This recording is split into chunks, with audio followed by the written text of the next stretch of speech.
Look, I know summer is over, but at least let me have this one video talking about a summer movie. Hello my friends, my name is AJ. Welcome back to my book nook. Today we're gonna be doing something a little bit different. So a couple weeks ago I made a video called In Defense of Cinderella where I basically broke down some of the complaints people have about the original Disney movie Cinderella and the character, and I really enjoyed that. I really enjoyed making a video about a movie and getting to break one down a little bit, so I thought I'd do it again. And what better to do it with than a summer chick flick? I mean, yeah, it's October, summer's over, but I didn't have the idea for this video in summer, so you're getting it now. So I figured I would combine my desire to make a video breaking down a movie with my love of classic movies and provide you all a breakdown of a really great film called Roman Holiday, starring Audrey Hepburn and Gregory Peck. So Roman Holiday was actually Audrey Hepburn's first American film. She had acted on stage and in some films in Europe before that, but this was her first big film, and this was kind of what launched her into fame within American audiences. I'm a big Audrey Hepburn fan, but I had never actually watched Roman Holiday until this year, so I was really excited to see it, and I absolutely fell in love with it. Honestly, I think that it is the quintessential summer romance. It has everything that you need for a perfect summer romance, which is what I want to talk a little bit about today. But before we dive into it, let's talk a little bit about what the movie is about. So the movie opens on Audrey Hepburn's character, Princess Anne, who is on a long European goodwill tour. While she's on this tour, she's getting very tired by all of the official events and proper manners that are expected of her, and she gets tired of having other people in control of her life. So one night she decides to sneak out of the embassy that she's staying in to go explore Rome on her own. While she's out, she meets a reporter by the name of Joe Bradley, and she spends the next day exploring Rome with him. Now, the trick here is that she doesn't know that he's a reporter, and that he's supposed to be having an interview with Princess Anne that could make him lots of money. And she's not told him that she's the princess. She's a secret princess. What we get to see is a movie full of adventure and fun, while simultaneously having a character who is really just playing the other for their own benefit, and both of them with their own secrets. So that's a little bit about what the movie's about. Let's dive into why I think it is the perfect summer romance. So I didn't really know much about this movie's cast going into it. I obviously knew that there was Audrey Hepburn and Gregory Peck as the lead roles. However, I didn't know that there's actually a third character. The reporter Joe Bradley has a friend who is a photographer by the name of Irving, and he tags along with the two of them to take pictures that they can use to accompany Joe's article about the princess's outing. When Irving is first introduced before they go on their day of fun, I was really worried about how he would be played into the story. He's very much the comic relief. There's a lot of physical comedy that he's a part of. He's very sarcastic and goofy, a little bit of a playboy. I was really worried that he would end up being a third wheel, that the other two would be the focus of the film, and that he would just kind of be around. But that didn't feel like it at all. He very quickly becomes friends with Anne, and he even gives a nickname to her based on the fictional last name that she gives for him, calling her Smitty after telling him that her last name is Smith. It's really, really cute, and you can really see the friendship bond between them, including at the end you see a clear indication of the fact that he does consider her a friend and really does care for her. And it's really, really great because I was worried that this would be a romance with one person who's off to the side, which so many romances have, and it's really not necessary, but I thought that it worked really, really great. Not only that, but the characters as individuals are just so fantastic. Anne is a young woman. We don't exactly know her age, but we know that when she's at the embassy, they're definitely treating her like a child, like she can't control her own life. And when she goes back later, she's become much more self-assured, she's much more mature. We see her grow throughout the movie.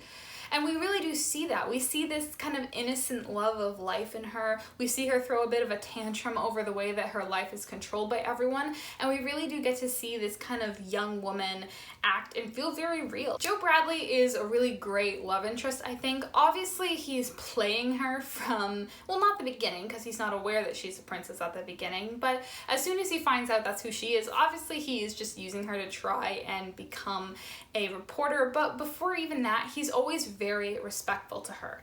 When they meet, she is incredibly tired because she's been given something to help make her sleep back at the embassy, so now she's basically acting as if she is inebriated, and he's very respectful to her. He's not touching her, he's not being anywhere near her, he's being very respectful of her. He offers to get her a cab and let her take it when she ends up staying at his apartment. He's very respectful to her, leaving when she has to change and not just going to a different room or anything. I've never been alone with a man before, even with my dress on. With my dress off, it's most unusual. I don't seem to mind. Do you? I think I'll go out for a cup of coffee. And I know that this is really the bare minimum of what a good person does, but I thought that showing this action, as opposed to just having them meet as normal people, showed the real kind of person that he is right off the bat. We could have seen him as being someone who's just playing her, who's only interested in himself, but because we were shown him treating her this way and being respectful to her even before he knew who she was, we do see that that's who he is. He's a good person at heart, and I thought that was a nice touch. And as I said, Irving is a really nice glue to tie them all together. He's really humorous, he works well as a good friend for all three of them, and we do get to see them all kind of bond, and I really do love that he does actually care for Anne, he does actually like her. He's not just a third wheel who's tagging along on this couple's romantic adventure. He's there for the ride, and he's enjoying himself as well, and I just really like it. I think it's a nice touch. Summer movie has to have a few things. Firstly, it's got to have scenes of action and excitement, and it's just got to have a lot of humor to it. I think that's really what you categorize as a summer movie. It's got to be very lighthearted, it's got to be very fun, and in some cases you want to have a bit of action and adventure. And that is definitely well balanced in this movie. When Anne is on the run, kind of exploring Rome, there are some Secret Servicemen sent after her, which leads to a big fight scene at this dance party, which is both very action-packed and very humorous.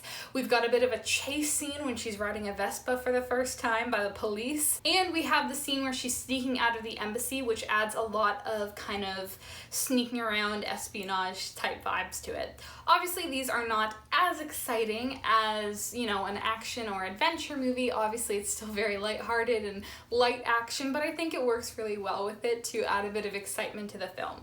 And like I said, there is quite a bit of comedy to it. There's quite a bit of physical comedy involving Irving, as well as just a lot of humor and sarcasm, a lot of misunderstandings since she's not familiar with a lot of the slang that people use. And it's just really, really well worked together. Not to mention that, but the actors have really, really great chemistry. Audrey Hepburn and Gregory Peck have a really great rapport going between them, which leads to some really great banter as the characters. And I think it really ties the whole thing together. You can often tell if actors didn't actually like each other while they're making a film, and this time you can actually tell that they were pretty close. There's even a scene where they go to the Mouth of Truth, this big carving where basically you're supposed to stick your hand into the mouth, and if you are a liar, it will bite your hand off. And in filming this scene, there's a moment where Joe Bradley sticks his hand in and acts as if it's been cut off as a joke. And the thing is that they didn't tell Audrey Hepburn that this was going to be happening. This was all an improvised thing. She didn't know, so her reaction is genuine, and you can see that it's something that they do joke around quite a lot. It's very fun, and you can really see the great chemistry that they have.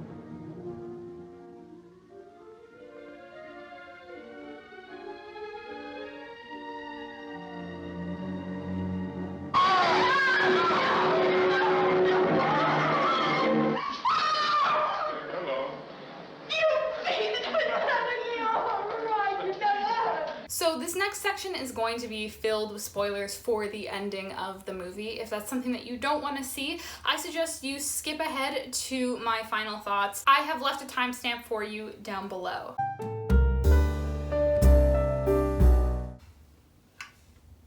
So let's dive into the ending of Roman Holiday. When I was watching this, I was really expecting something of a classic, everyone's happy, happily ever after story. Maybe she would give up the throne to live in Rome with him. Maybe he would come with her, or something like that. Basically, I thought, they're gonna go for a happy ending where they end up together. But that's not what they did. And I love that. Anne has her responsibilities as a princess to lead her people, and she does know that. So she goes back, she leaves him behind, and she takes this new lease on life that she has found by having this adventure to take control of her own life and the people around her to be the kind of leader that she wants to be. What I thought was going to happen was that she would find out that he was a reporter and get mad at him. Then he would bring up, well, you never told me you were a princess, so we both lied to each other.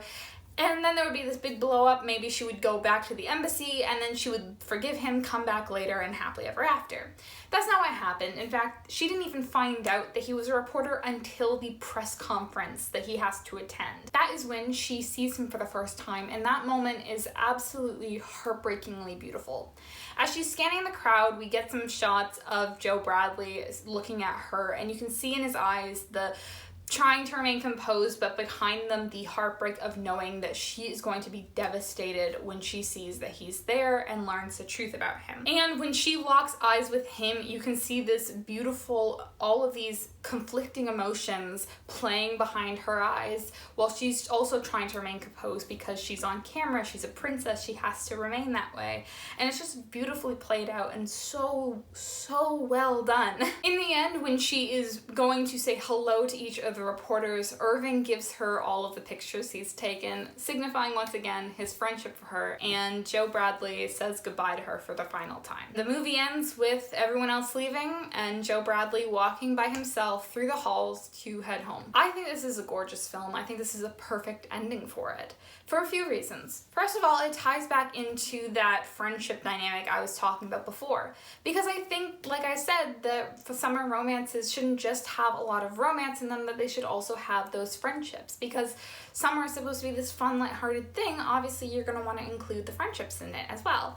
And I really liked that Irving gave her the pictures. He could have sold them on his own. Joe told him, hey, if you want to sell those, I won't stop you. But it wasn't just that Joe loved her that made him stop writing the article, because Irving also stopped as well. So clearly she made enough of an impact with her friendship with him that he was willing to give it up as well. I also love how realistic this ending is. Sometimes you have the right person but at the wrong time, and sometimes you and another person may like each other a lot, maybe even love each other, but it's never gonna work because you're just two different people. You're from two different worlds.